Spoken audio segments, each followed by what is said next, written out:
Akhenaten was one of the worst pharaohs in Egyptian history. He ruled from between 1379 and 1336 BC and tried to fundamentally change Egyptian religion. He had the wild idea to bring monotheism into the country, which is the practice of worshipping only a single god. He proclaimed that no longer would the old gods of Egypt be worshipped, but only one, Aten. This may not have been so bad if Akhenaten wouldn't have gone overboard with it. He was obsessed with building as many temples as possible in dedication to Aten. He was so crazy that he announced the construction of a new capital far away from the then current capitals at Thebes and Memphis. He had an entirely new city built in the desert called Amarna and forced at least 20,000 people to move there. But because the city wasn't stable and didn't have access to ample food, death and disease quickly spread through its streets.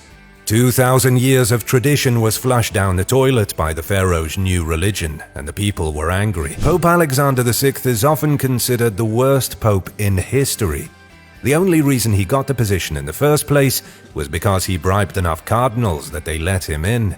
The church was so corrupt in the 15th century that anyone with enough money could do pretty much anything. Plus, Alexander was born into the extremely wealthy and influential Borgia family in 1431. Throughout his career as the ruler of the Papal States, which started in 1492, every move he made was to better secure his family's future. He positioned his own family members in prominent places in European royal houses. This was considered an issue to some because the Borgia family was, in essence, the original Italian mafia. The Vatican was ruled by a crime boss.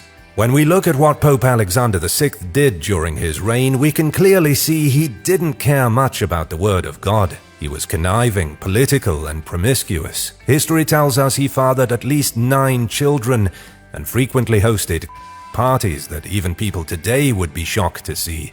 But the most disturbing thing the Pope did was allegedly engage in a highly inappropriate relationship with his own daughter, Lucretia. Elagabalus was one of the most hated emperors in Roman history. He was born at the beginning of the 3rd century AD and was about as terrible at the job as Nero or Caligula.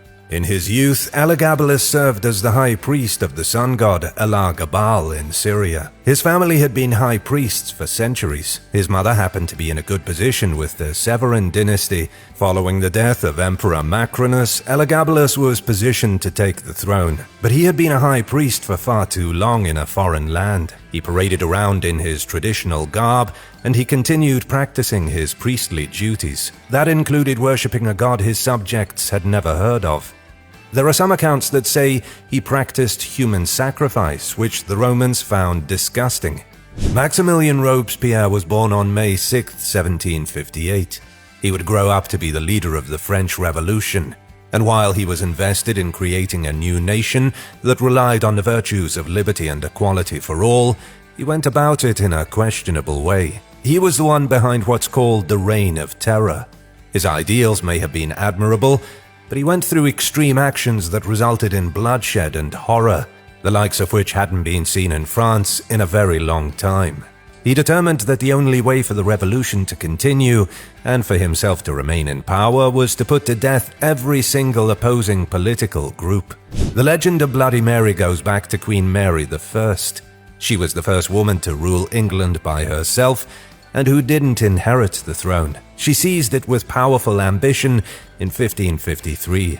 Mary Tudor was widely celebrated, yet before long she became one of the most despised figures in English history. She was the eldest daughter of Henry VIII. To understand how she became so evil, we need to look at what Henry did during his rule.